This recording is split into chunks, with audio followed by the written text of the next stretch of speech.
Hey everybody, I'm Grow Daddy, aka Patrick, and welcome to Grow Daddy TV, because you've made it. You've made it to the 7th season, the 10th episode, and we're here. Finally, we're here, and we're at the 4th. Well, we're starting the 5th week of flower today. We've been through 4 complete weeks of flower, and I'll tell you what, we started calling it flower when we flipped them, and we didn't see pistils until 7 days later. So this is actually 3 weeks. 3 weeks of when they first started showing pistils, and they are looking frosty. They're looking absolutely frosty. I'm going to tell you what I did in the tent this week. I'm going to tell you where my lights are at, and I'm going to tell you everything we need to know, our VPD, everything. So let's start with where my lights are today. All week long, if you watched the last week episode, I think I was using 150 watts on them. Just kind of finishing up the stretching, the first couple weeks of flower, just kind of started, if I'm not mistaken, I was dialing up. I don't remember, but I think I was starting to dial up. But by the end of this week, I made it to the max on my lights. I'm at 270 in the tent on both of these tents and both of the girls. So I'm using, and remember. Wait, 270 what? 270 watts. And remember, these are 300 watt lights they tell you when you buy them, but they're really not, because they dial them down a little bit. And I'll take you back just one step, that a few years ago, before they started putting dimmers on all these, there was a little knob or a little screw on the bottom that you had to take off the driver, and you had to adjust it up or down to get the dimmer to dim for you. These dimmers switches are newfangled. They are, and when they started, they all had, one day they didn't have them, and the next day they all had them, even the cheaper lights, but they started at the top. So I just want to say that what they told you was you can dial them all the way up, but they don't recommend it. They tell you not to use 100% of the power that you have. Probably shortens the life. I would guess that it's because it shortens the life, and when they give them to you now, they're already powered down to 270 instead of 300. Now, I did, when I fixed one of my lights, and we're going to get into that in just a minute, both of my lights have failed on me already, and I've had to send in and get new drivers and power setup for both of them. I think my point was... get a watt meter. Get a watt meter, because that wasn't my point, but you do want to get a watt meter, because both of these failed. You would have never known it, and I have had subscribers mention in the comment section that they have taken my advice. They've gotten watt meters and found out their lights didn't work, and they didn't know it. So I'm telling you guys, I got some watt meters right back here on the wall, and we'll put a little picture of one. They're about 20 bucks or so, 15 bucks. Well worth it. Well worth it to see if your light is working properly and to keep up with everything. How about the par on all these girls? I think we kind of... Ballpark. Well, we didn't ballpark. We got a meter underneath there. What are we, about 750 to 800? We said it was anywhere between 700 and 800, so we said let's just call it 750. Yeah, we're calling it 750 par, but there's some spots on the canopy where they're getting 800 par. And both of them, remember, both of them are still at 18 inches, except for Lakshmi over here. I've got her down a little bit. She's at about 20 inches. She doesn't like the light as much as her tent neighbor, who's just, wait till you get a look at these girls. Today, they are absolutely, they got their pearls on today, and they want to show off. They want to show you what they've done in a week. Sunday best. Yeah, they're really amazing. What else have I done in the tent? Well, let's talk about water. Watering in the tent. I'll tell you what I have done. For pretty much, I didn't do dry back, but I watered from the bottom on a few waterings after my last watering. And I watered really heavy one day, and then skipped a day here and watered heavy. Oh, we took an average, like I 9-day average. I took a 9-day average, and over 9 days, here's what I got for how much water they're all drinking. Now, this is what's really cool, is Freyja, who is my stunted plant in the tent, is taking more water than anybody. She's taking 1.5 liters a day of water, which, you know what, I think in grows past, I've had them taking 1.8, but they've still got some ways to go. So I think they're going to end up asking for more water. Sedna's taking 1.46, almost 1.5 liters a day, same as her. But Freyja's still taking more. Lakshmi is taking 1.24, 1.25, and then 1.27 for Diana. Pretty much the same. They're both taking about 1.25 liters a day, average water. Yeah, and you take these really kind of cool measurements every single morning that you water. You check the BluMat moisture meter. Yeah, for what the millibars. What the millibars are, it reads millibars, and the millibars are basically a tension. It's a tension device, so it's got a little carrot on the bottom, as you can see in the picture. I'm sure Mrs. Rodite has a picture of it. But looks like a little ceramic carrot on the end.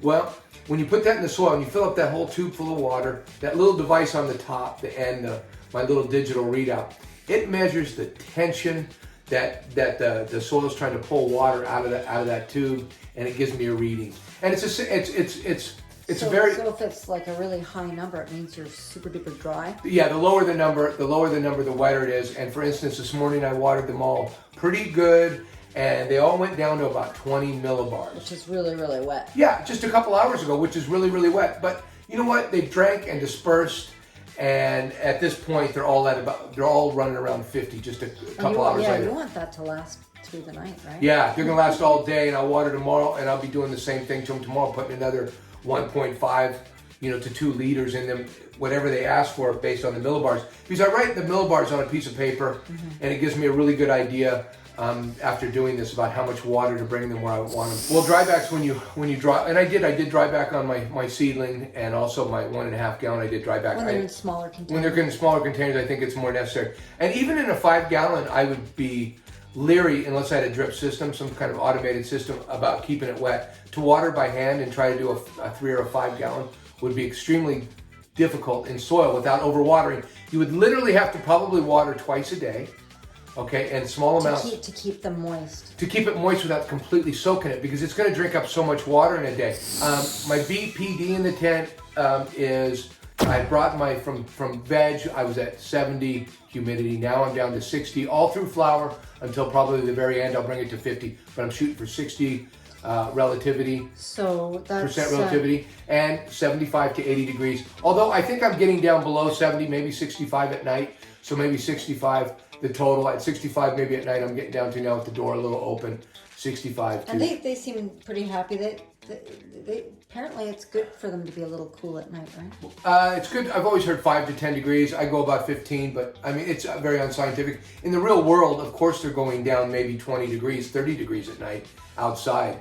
We're just going to get down in the springtime. That's just like nature. Last video, if you were watching last week, I was defoliating. I was defoliating, but I was very apprehensive about when I was defoliating. Second week, I was kind of second guessing myself and going, you were really. I was spinning out. Not to mention high as a fucking kite. Okay. There's that too. After it was said and done, I think I know what I did wrong, but I wouldn't say it was wrong. It was fine for me to defoliate the way I did in the second week of flower, and I have no problem with that. I think I was a little shocked about how many buds there were, because I think when I defoliated a week before I flipped them, I don't think I did a good enough job defoliating, and that's why I saw so much of that shit, so many suckers, and so much of that shit on my defoliation at 2 weeks after flower. Because you didn't go hard enough in the pre-flip defoliation. Again, we go back to my first grow. I didn't do a defoliation on them until after 2 weeks of flower. I finally watched this video from Kyle Cushman and then go, oh shit, I better hurry up and do it. And I did it. And I've been doing it 2 weeks after since then, but what I've added to that is I do defoliate them before, and it gives me... give them like a little time to recuperate before you flip them, right? Yeah, and they're also, within that 3 week period of time, they're going to grow back a lot of foliage and a lot of buds that maybe you don't want on there, and that's the time to pull all that off and get those babies sailing and ready for flower and all the energy going to the top, because that's what we do. We grow stuff we like to smoke. We don't grow stuff that necessarily that's really fun to take pictures of. We grow stuff you like to trim. Our stuff, and you don't even let me trim. That's right. I grow stuff that I like to trim. I hate trimming larf, and if I have larf, I'll give it to Mrs. Grow Daddy to trim. I don't like trimming. Yeah, you should tell me to fuck off. I ain't trimming it. So I like trimming those. This is why I like trimming. This is why I don't like growing larf, because you don't help me trim the crappy shit. So I'll tell you what. Let me trim the good shit. Yeah, because it's fun to trim, and there's not much. You know what? It's been the last couple grows. It's been really fun because of the next to nothing in larf. Yeah. Everything's just so much easier. So I was second guessing myself, but what I found myself doing the next couple days in the tent was taking more buds off, going farther up, right? And still taking those buds that maybe left on when I defoliated, those little buds that were on the top, but they were on the bottom a little bit. And you were kind of like, do I leave them? Do I leave them? Well, the next couple days went by, and I was looking at the girls. Oh, you're coming off. I was taking them off. And then, even today, I look at buds that I should have taken off that I didn't, because I really do like to go to the top. But they're going to make some nice looking buds, and we're really going to love it. And today we did a bud count. That's right. And I know I left a little sneaker out there. Oh, we did do a bud count. That's right. Let's give you the numbers. Freyja. Here's a bud count. They're a little lower than I wanted, but let me tell you what. I didn't do a lot of bud. I had to pinch Freyja because she was in trouble. I had to pinch her and get her some stuff. But I'll tell you what, Sedna, I don't remember pinching many of her buds. She did all this on her own. So Freyja has 38 buds, and we're expecting those to be huge. She's drinking more than everybody else, unlike all my other stunted girls, because all the stunted girls I've ever had have been low drinkers. Yeah, they didn't take much water. Well, that makes sense. Her buds are smaller, but they are. They're coming along, and Yeah. she's taking more nutrients. So she's got 38 bud sites, and I'm expecting with all the nutrients she's drinking up, she's sucking it down like. Well, she likes to drink, like Mrs. Grodaddy. That's what she said. Okay, and Sedna, 48, the most. She's got almost 50 bud sites. And these numbers, well, They're 1, 2, 3, 4, they're approximate. approximate, but I think I'm within 1 or 2. Yeah. I don't think I'm that far off, but I did count them, and who knows if I missed one or got one extra. But so Fred, 48, Sedna's, and Lakshmi's 35. We were really hoping to get between 40 and 50, so 37, Diana. So we're a little bit under 40, but we're close. I wish I had more bud And size. it is approximate, so it could be a little. Had to pinch a lot. Had to pinch a lot of bud sites on these two girls. They just, when they came out, they just, had a few the thing was, they didn't have a lot of branches. And when you don't have a lot of branches, you won't have a lot of bud sites. Yeah. So I had to make branches. Pinch Yeah, them, every time you pinch them. pinch, you're making 2 new branches. And it takes some time, and it also takes, I've also learned that I don't want to pinch Too much. No, not too much. It's okay to pinch, over pinch, because you can always take those buds off. You don't want to pinch too late, because you want to give, if you pinch, you have to think, I want to give those branches time to grow apart.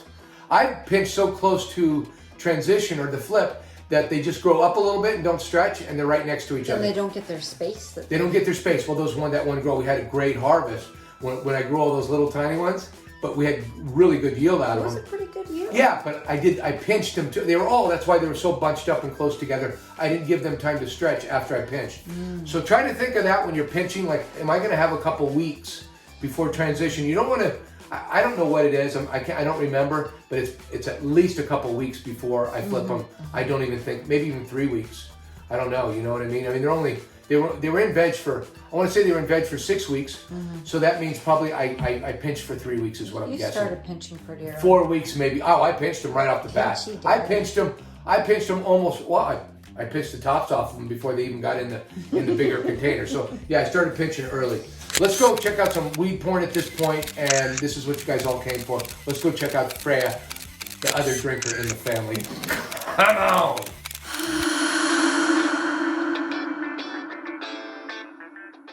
You guys have made it to our weed porn segment, and we have, take a good look at the top. This is great, it looks really good. This is Freyja, and this is Sedna. Both of them are skunks from Rocket Seeds.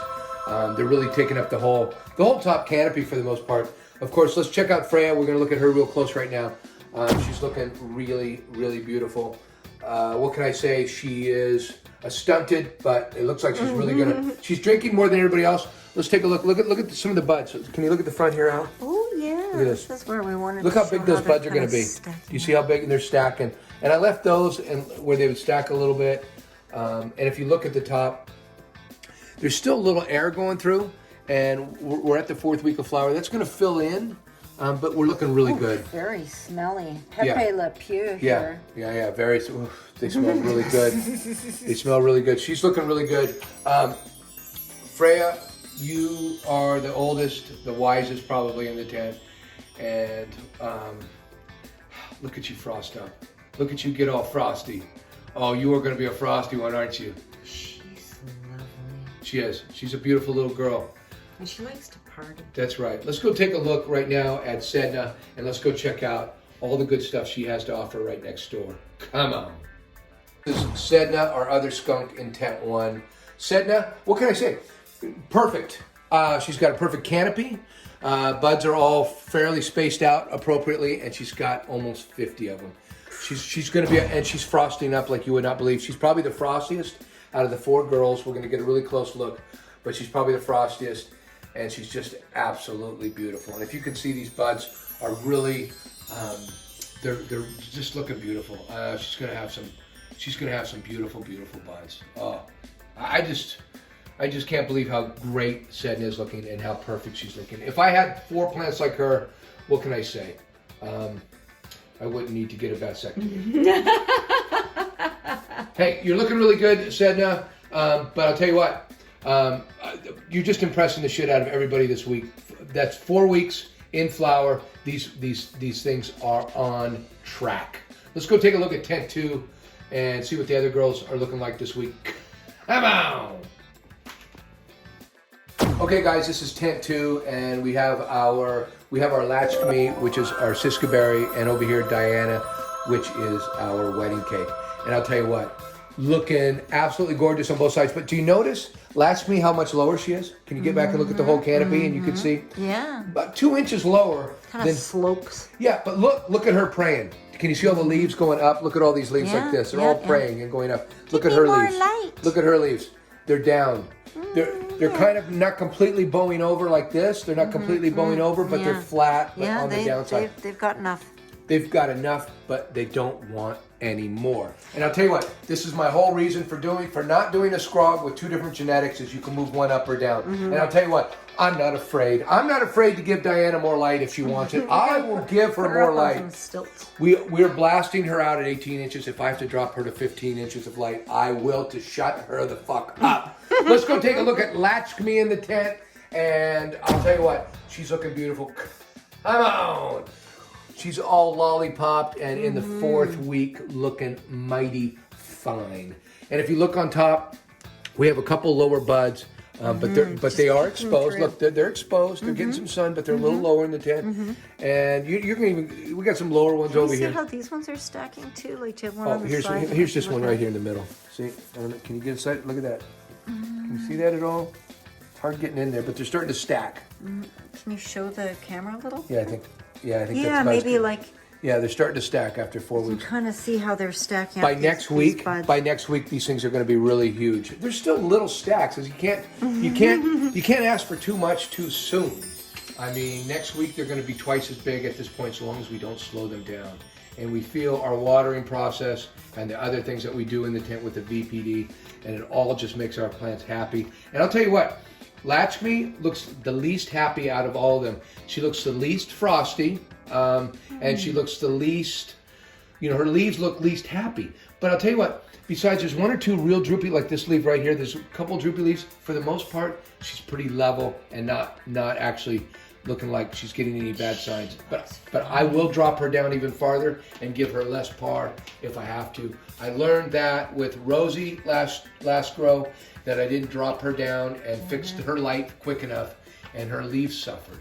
And if you see anything else on the leaves, it's from them hitting each other from the fan. Hey, that'll happen too. Let's move over and check out Diane now, our wedding cake from Rocket Seeds.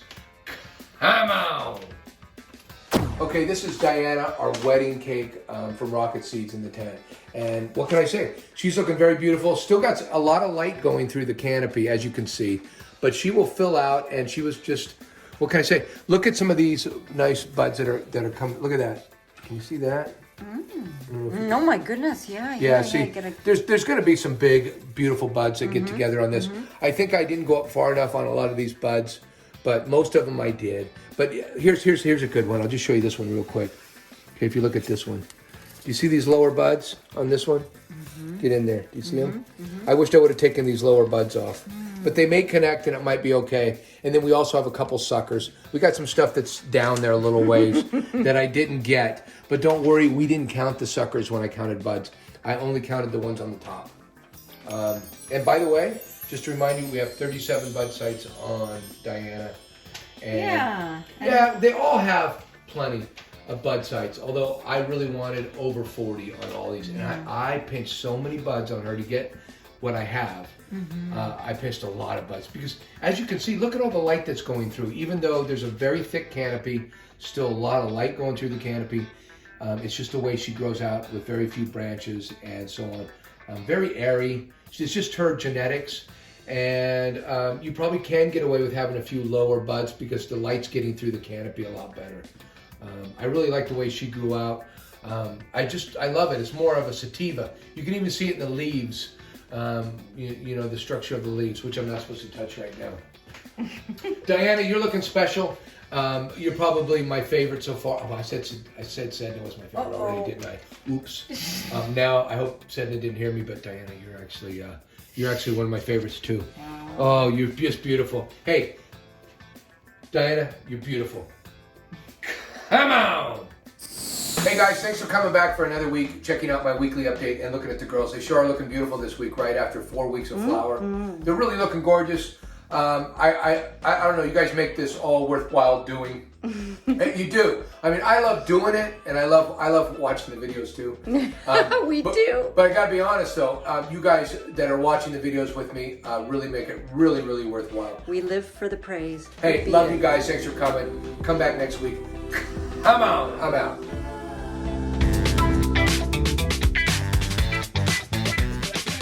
You do, but before we leave, I just want to talk a little bit about my bud syndrome. If you guys have been around, you know that I have it. No, it's real. It's real. It's real. It's a real syndrome. Small bud syndrome. Do you suffer from small bud syndrome? Well, if you do, we do have the proper medicine to take care of that, and I suggest a heavy dose of THC, and you will be cured of your small bud syndrome. I'm out. Many growers out there are indeed suffering from small bud syndrome and don't even know it. Do you suffer from small bud syndrome? Small bud syndrome. I have small bud syndrome. Are you a grower? Are you suffering from small bud syndrome like me? Well, you can fix this. You don't have to stay with this disease. You can just smoke some of your cannabis and just get right over that small bud syndrome almost immediately. But if you didn't know what small bud syndrome is, it's when you have very small buds and you don't think you're going to get a good yield. And one year I had these plants that were all Very small. and they all had 50 bud sites on them. I trimmed all the way up to the very top node on every single one of them. I ended up getting almost 5 ounces out of each plant of nothing but solid, dense bud, by the way. So my syndrome, I don't know if I have it anymore, but I can tell you what I don't have. I have 0 small bud syndrome this season. Hey.